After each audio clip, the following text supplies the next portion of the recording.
कहीं जाना है तो मोटरसाइकिल नहीं तो हम नहीं जाएंगे, अगर मोबाइल नहीं है तो हम पढ़ेंगे नहीं, हम कुछ नहीं करेंगे।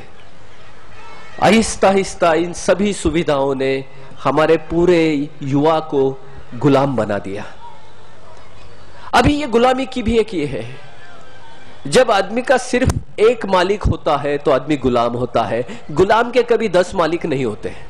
आज ये जो पैसे की भाषा है, थोड़ी सी मैं इनकी और बात करता हूं।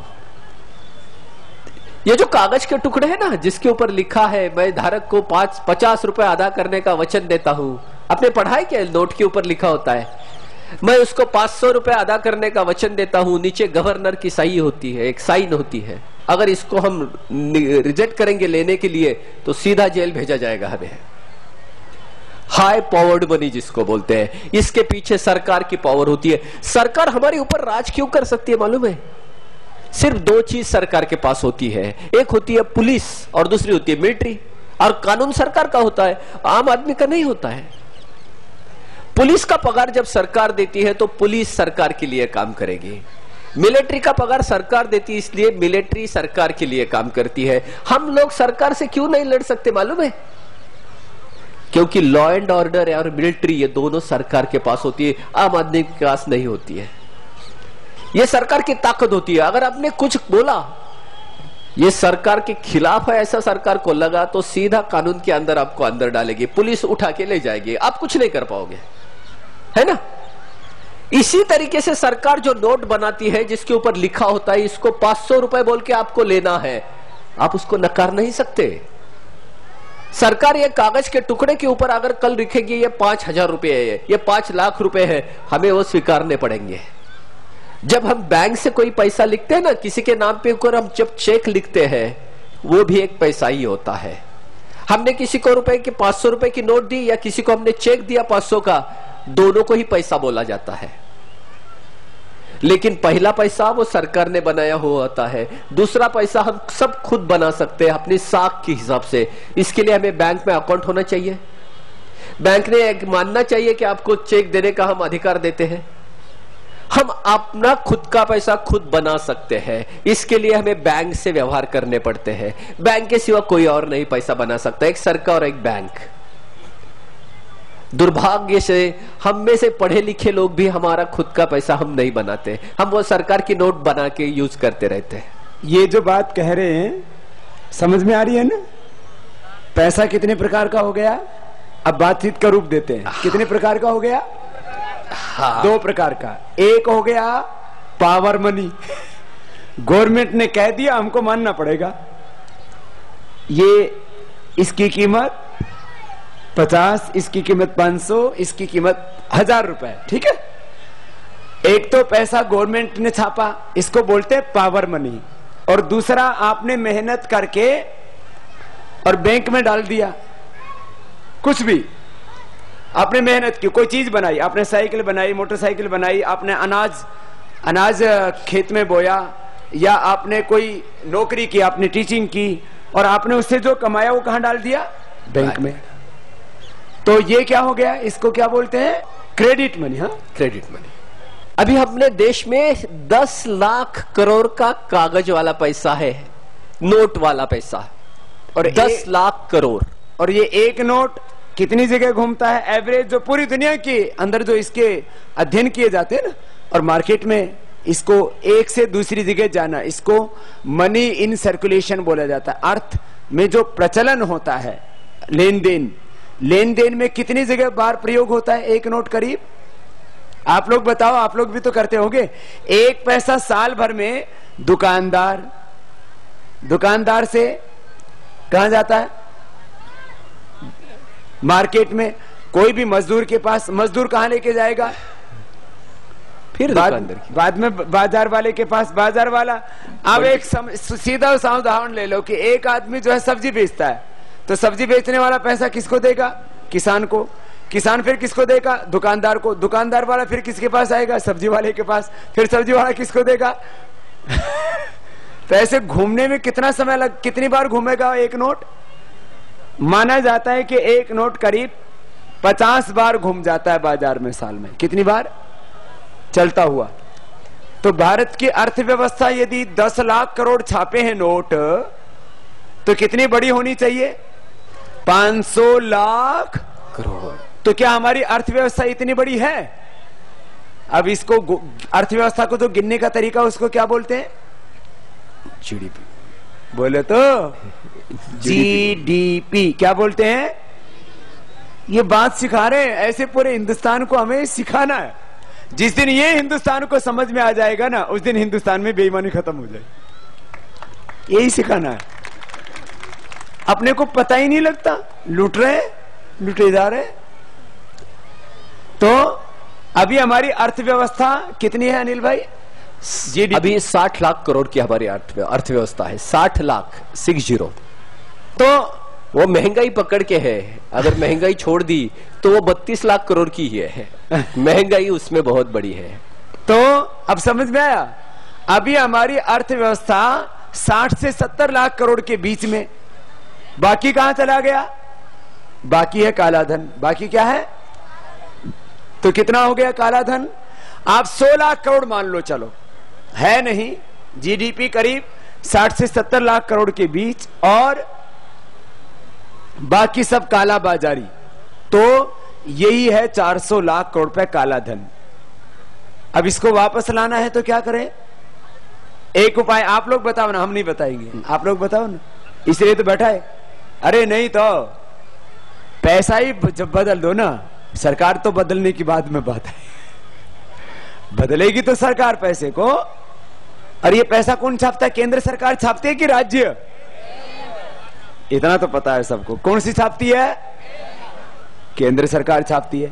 तो ये पैसा जो है, इसकी छपाई खत्म कर दो और सारा काम किससे कर दो? बोलो तो। इसके बारे में बताओ आप थोड़ा अनिल भाई। हमारी अर्थव्यवस्था में पैसा घूम नहीं रहा है। अभी ये नोटों का और एक बड़ा ये होता है, नोट जो होती है ना, वो हमारे कब्जे में हम रख सकते हैं। अभी आपके सबके जेब में अगर हम पकड़ेंगे 10 रुपया भी अगर एवरेज हम है आपके पास, तो कितना पैसा भी यहां है? कम से कम 2 लाख रुपए होंगे ना, कम से कम 2 लाख रुपया। अभी ये 2 लाख रुपया 1 घंटे के लिए किसी के भी काम के नहीं है, क्योंकि हम तो यहां बैठे हैं। अगर ये बैंक में होते तो किसी एक किसान को वो कर्ज के रूप में मिलते थे ना, अभी किसी एक उद्योजक को मिलते थे ना, किसी एक स्टूडेंट को पढ़ाई के लिए मिलते थे ना, क्योंकि वो सर्कुलेशन में रहते। हमने तो उनको निकाल के जेब में रखा। ये समझ पा रहे? बहुत इंपॉर्टेंट है ये। शरीर का खून निकाल के हम बाहर फ्रीज में रख रहे, अपने अपने ताबे में, अपने कब्जे में रखने की कोशिश कर रहे हैं। वो शरीर को नहीं मिल रहा है, शरीर मर रहा है ना। और फिर ये खून कम है, इसलिए सरकार बाहर से खून ला रही है। फॉरेन डायरेक्ट इन्वेस्टमेंट, बाहर से कर्जा, और वो जो आ रहा है पैसा वो इतना आसान नहीं है। वो पैसे के साथ बहुत बुराई, बीमारियां भी है। वो खून सही यानी अपने हिसाब का नहीं है, उसमें शराब है, क्योंकि वहां सभी आई है, कभी ये था नहीं। गोरेपन की क्रीम आ रही है, गोरेपन की क्रीम आ रही है। हमारे देश में बहुत कॉम्प्लेक्स आ रहे हैं, क्योंकि वो पैसे के साथ ये सब हमारे खून में घूम रहा है अभी। अगर गलत खून भी शरीर में घूमेगा तो भी प्रॉब्लम, कम खून ये भी प्रॉब्लम, गलत खून ये भी प्रॉब्लम। और हमने ये मान लिया कि हमारे शरीर में अभी खून तैयार नहीं होता, हम सब बाहर से लेना चाहिए। तो जैसे अभी स्वामी जी ने कहा कि अगर इसको बदलना है, तो ये जब तक नहीं बदलेगा तो हमारे घर घर को वो टच करेगा, सबके घर में ये घुसेगा। हमारे बच्चों को हम जो पढ़ाई कर रहे हैं, अब वो पढ़ाई सिर्फ हम पैसा कितना कमाना, पैसा कैसा कमाना, इसीलिए पढ़ाई कर रहे हैं। उनकी सोच बढ़ाना हमारा ये नहीं है, पैसा कैसा कमाना, ये हमारे पढ़ाई का मकसद है आज। तो अभी प्रश्न उठ रहा था, हमने कहा ये पैसे को ठीक करना है तो क्या करना है? सरकार को नहीं बदलो, किसको बदलो? पैसे के चलन को बदलो। अब पैसे के चलन को तो बदलना चाहिए कि नहीं? बोलो, ये कैसे बदलेगा? बताओ तो जरा अनिल भाई। अभी हमें 2 चीज अगर हम करें तो देखो कैसे पैसा बदल जाता है। हमारे देश में वैसे आज पढ़ाई लिखाई कम है, हम लोग बहुत कम लोग बैंक में जाते हैं। हमारे देश में 2 तरीके के प्रॉब्लम है। 10 लाख करोड़ का पैसा जो सरकार ने छपवाया है, उसमें से 93% पैसा, 93%, 93% पैसा 100 रुपए के ऊपर की नोट में है। 500 और 1000 की नोट जो है 79%, 79% 500 और 1000 में है। यानी 80 करोड़ लोगों के लिए सिर्फ 7% पैसा है। 100 रुपए के ऊपर की छोटी नोट जो है 100 रुपए से 7% है सिर्फ। 82 करोड़ लोगों को, 82 करोड़ लोगों को रोज 20 रुपए नहीं मिलते, और 100 रुपए ऊपर की करेंसी नोट हमारे देश में 93% है। तो लोग तो कष्ट कर रहे हैं, बहुत कष्ट कर रहे हैं, लेकिन पैसा नहीं मिल रहा है उनको। हम कितने लोग 500 और 1000 की नोट यूज करते हैं? 100 की नोट हमारे लिए बहुत बड़ी है ना। 1000 की नोट हमें रोज लगती है। 26% जो नोट है वो 1000 की नोट में है, 26%। यह सिर्फ बड़े लोगों को काला व्यवहार करने के लिए, करप्शन के लिए नोटों में देना। हमारे संसद में दिखा रहे हैं ना बंडल, वो कौन से बंडल है? आप बड़े बड़े अधिकारियों के यहां जो ये पड़े सीबीआई के छापे पड़ रहे हैं, अगर 50 के ऊपर की नोट हम बंद कर दे, सबके लिए बंद कर दे, तो क्या होगा? जो गरीब लोग हैं, जो अनपढ़ है, उनके लिए 50 की नोट काफी है। आप कितना भी बड़ा व्यवहार उसमें कर सकते हैं। 50 की नोट में आप 5000 रुपए का भी व्यवहार कर सकते हैं, कर सकते हैं नहीं? ये कितना अच्छा होगा। 100 की रुपए की नोट और 500 की रुपए की नोट, वो प्रिंटिंग को करने को परवड़ेगी नहीं, क्योंकि 39 रुपए खर्चा आती है। तो पाकिस्तान वो प्रिंट नहीं कर पाएगा। 50 की नोट करके उसको क्या फायदा रहेगा? तो जाली नोट भी नहीं आएगी। और जो पढ़े लिखे लोग हैं, जो 20% लोग हैं, जिनके पास इतनी बड़ी मात्रा में पैसा है, वो पैसा बैंक में से घूमता रहेगा। तो किसान के लिए, सभी विद्यार्थियों के लिए, बिजनेस के लिए 2% से सालाना ब्याज से आपको पैसा मिलेगा। सालाना उसका सूद रहेगा 2%, क्योंकि वो बैंक में से घूमते रहेगा।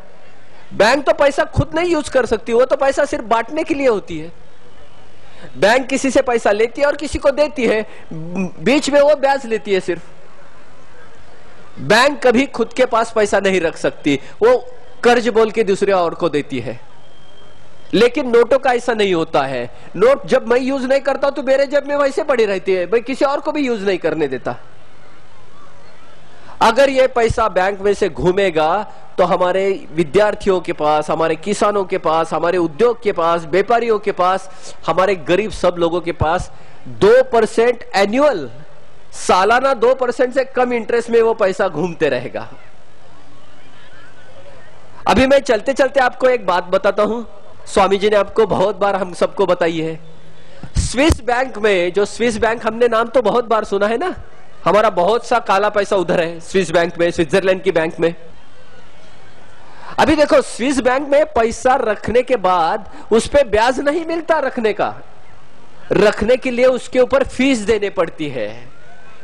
जैसे हम मोटरसाइकिल किसी स्टैंड पे लगाते हैं ना, तो पार्किंग के पैसे देने पड़ते हैं ना, वैसे पैसे पार्किंग के पैसे हमें देने पड़ते हैं। मनी पार्किंग का। वो स्विस बैंक क्या करती है, हमारे लोगों से 1% पैसा लेती है जिन्होंने पैसा पार्क किया है, और 1% से वहां के लोगों को कर्जा देती है।